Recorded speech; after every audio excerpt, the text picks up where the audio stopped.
the UFC is losing popularity, and I feel like we can all kind of feel it. We can all kind of feel that it's less popular. It's less kind of mainstream than it was 2016, 2017, 2018, 2019.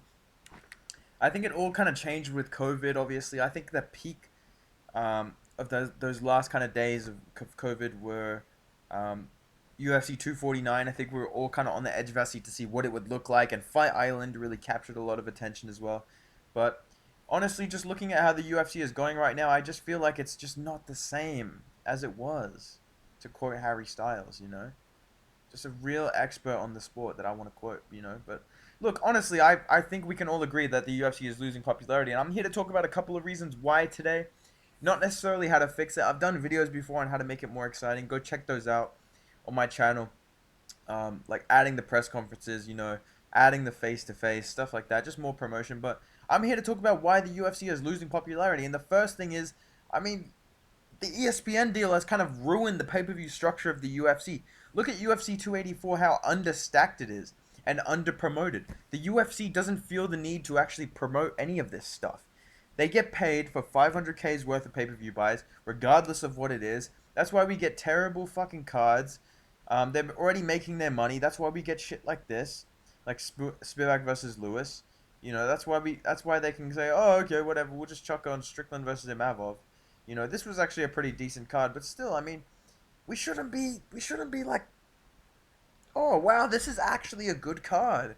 I feel like it's not too much to ask for some good card building and some good matchmaking and some good promotion. Look at this card right now. We've got Justin Taffa on the main card. I like Justin Taffa. I don't live that far away from where he trains. He seems like a really cool dude. I'd love to go train with him. But dude, this card is fucking shit. I just gotta say how it is. This card is terrible because the UFC doesn't have to promote it. They get paid worth 500K's worth of pay-per-views, right? Whatever they make is whatever they make back, right? ESPN's already paid them. It doesn't matter. That's why you get cards like 277 comes to mind, where we had Nunes versus Pena as the main event, and then just a terrible card. Oh, like 270. Terrible card. 282. Paddy Pimblett co-main event. I mean, what are we doing? What the fuck are we doing, bro? And another reason why it's kind of losing hype is because with this pay-per-view structure, there's no need to make new stars.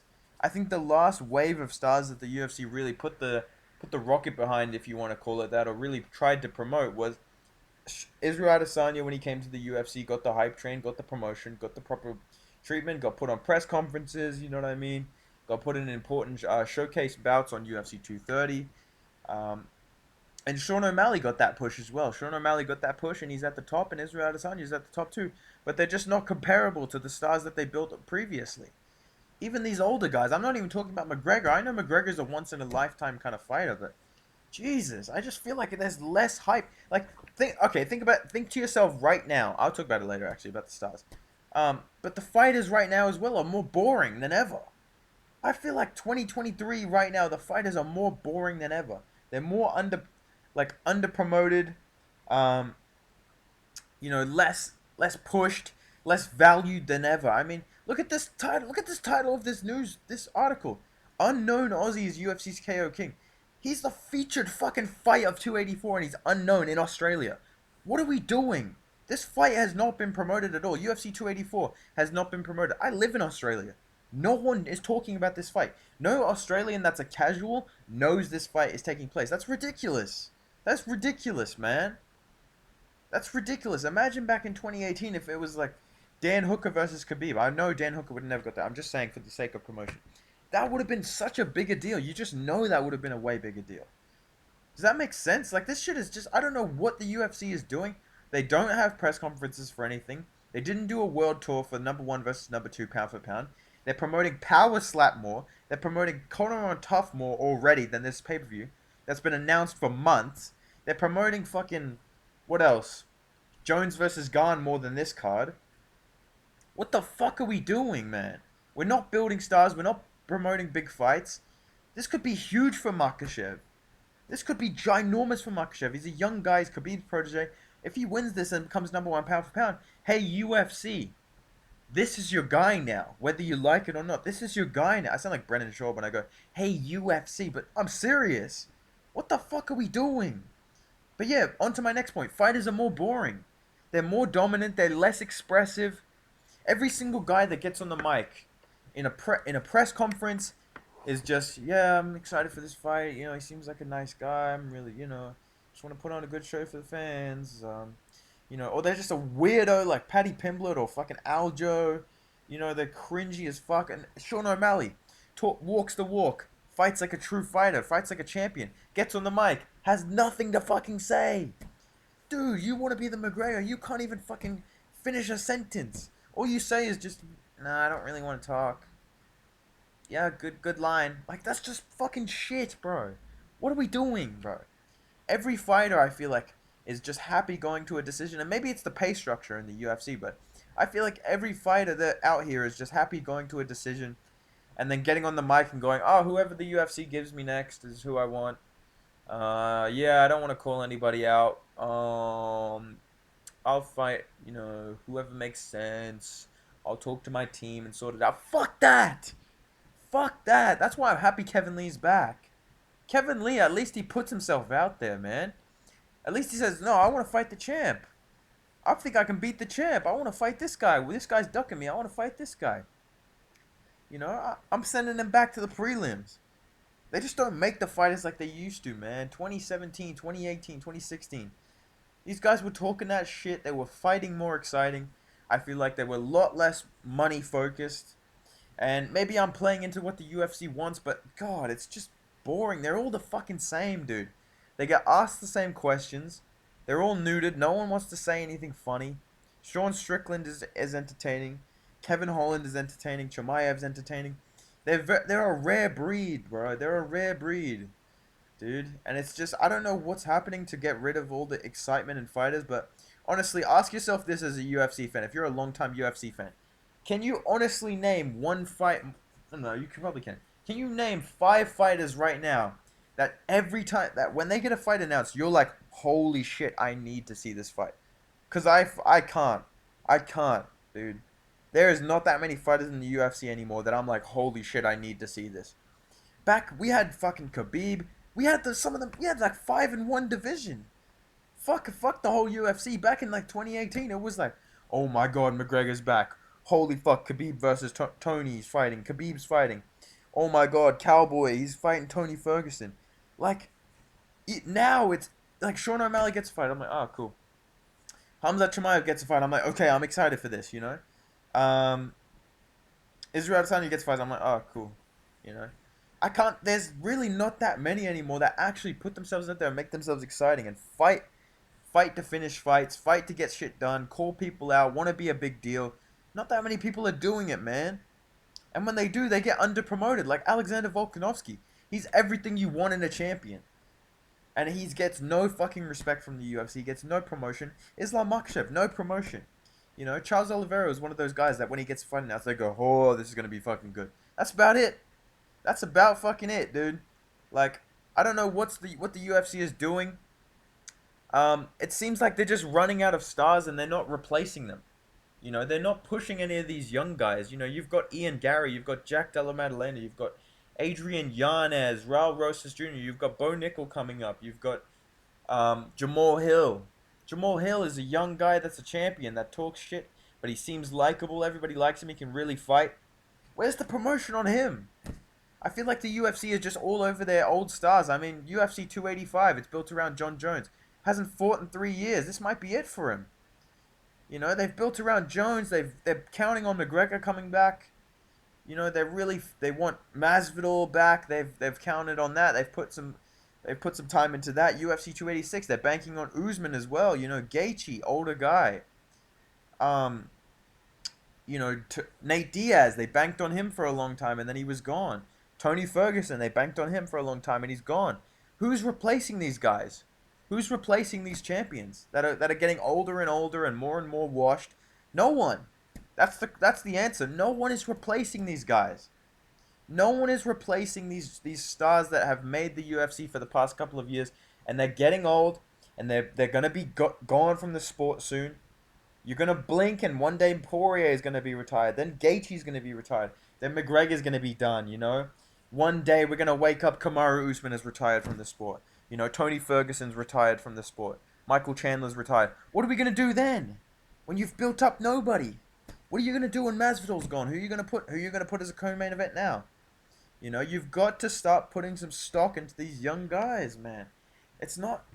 I don't know why the UFC refuses to do it. I don't know why they refuse to put the rocket ship behind Ian Gary, behind fucking Hamzat, behind Sean O'Malley even more than they already are behind um, Raul Rosas Jr. Just push these guys. You know, I think they're doing a good job with Raul Rosas Jr., but they need to just put the rocket ship behind. You've got guys there. It's not like you don't have the talent. Like I said, the fighters are getting more and more dominant. They're getting better, but they're just not getting pushed and they're not talking that shit. But these guys that do want to talk shit, that do have personality, you need to push them. I don't like Paddy Pimblett, but I like that they pushed him. You know, they've made some mainstream attention with this guy. You need to get behind these guys while they're fucking young. Because if they get knocked out and no one cares, like Terrence McKinney, you've fucking wasted that. You've wasted it. You could have got a bigger fight out of Terrence McKinney, in my opinion. You fucking wasted him. And I don't want to see Adrian Yanez get wasted. I don't want to see Ian Gary get fucking wasted. You know, I don't want to see Bo Nickel get wasted. I think all these guys could be faces of the UFC. They need to let go of these older guys. I think that's what it is. I think they need to let go of the McGregor train. They need to let go of Masvidal's train. They need to let go of the Jones train. They need to get off all these older guys while they can and start building up these young guys and start making a new UFC. I know it's going to be rocky, but the whole thing is that you don't have to sell these cards right now. You have ESPN paying you. So instead of, okay, why don't we try some stuff out? Let's try and get some hype behind these young guys. We're just, whatever, we'll just throw this card together. There, we've already been paid. We'll just, whatever. We'll add this old guy on there. That'll be good for him. You're not setting up your future, man. They're like the Lakers right now, bro. They're just playing the old game, bro. Like they're gonna hit like 2 or 3 years. Watch, the UFC is gonna be dead, like dead in terms of hype. Like there's gonna be these. We're just gonna have no promotion behind these young guys. Casuals are gonna know them. I mean, hardcores are gonna know them. Sorry. But then you're gonna see people are gonna be like, "What? Who is that? What is that?" They're not gonna know anybody, you know. So I think the UFC really needs to focus on getting rid of these old stars and start building up some of these new guys. I think the ESPN deal has been a cancer, honestly, to the sport. They need to start fucking promoting their fights more properly. I mean, UFC 284 is a disgrace. And I think another problem, my last thing that I'll touch on is the UFC champions are getting more and more inactive as well. I don't think there was ever a period, you know, besides Khabib as the champion, obviously, and McGregor, but even then, all the other top ranked fighters were active in those divisions. But now it's the top guys and the champions. Covington's inactive as fuck. Masvidal's never around. McGregor's never around. You know, Poirier fights once a year if we're lucky. Gaethje fights once a year. It's a joke, bro. It's a joke, man. Even Aljo is the champion. He's always making excuses. Every time I see Aljo, he's just fucking like, oh, why don't the UFC make this fight and I'll fight the winner? It's just like, dude, you're a fucking champion. Why are you being a little bitch on the sidelines doing all this stuff? Why don't you just say, hey, I'm injured. I'm gonna come back and whoop whoever the UFC gives me. Like, dude, why are you sitting on podcasts all day just explaining, oh, I'm injured, my shoulder, my pec. No, I don't feel like fighting in this time. I want to fight later in the year. No, I want more money. Like, you're just. Imagine if McGregor back in his prime was on the fucking mic, just on podcast, just complaining all the time about his little injuries. Like, no, he just manned up and fucking fought and said, "Fuck this! I'm the star. The UFC needs me, so they'll jump when I say jump. They'll pay me what I want, or I'm not fucking fighting." That's what it is. And all these guys that go on these win streaks and don't get title shots, that's not the UFC's fault. Some of it has to be you. Some of it has to be you building up a fan base. Some of it has to be you building some interest. Arnold Allen. Fucking Benil Dariush. I like you, man, but fuck, bro. Who else, bro? Who else? Who else is like that? There's gotta be other guys like that. Fucking even Leon Edwards. Bro, talk some shit. Build up a fight with somebody big. Call out other contenders that are top ranked. If you want a title shot, stop sitting around fucking complaining. I'm so sick of this UFC where they're all just fucking divas and they all just, no, I don't want to fight him. I'll fight him instead. And oh no, I'll wait 6 months. I want to get paid more. Fuck off, bro. Just fight. Like you're like, bro, you're just killing any star power, and they all think they're fucking stars, but they don't act like it. And that's why you don't get paid like it, because you don't bring in any numbers. And yes, part of it is on the UFC as well, because they're underselling these cards. But part of it is the fighters that are killing the promotion, bro. They're just so political. All they want to do is complain. All they want to do is fucking, you know, give you a look behind the scenes and just kill any mystique, any interest in the fucking fights. It's just terrible, bro. That's my rant about the UFC. Hopefully you guys agree with me, or if you don't, I don't care, bro. Drop a comment. Drop a like if you enjoyed the video. Alright, make sure you subscribe as well, boys. Follow me on Instagram at Bedtime MMA. Follow me on Twitch at Bedtime MMA. And yeah, I'll see you in the next video, boys. Have a good one. Goodbye.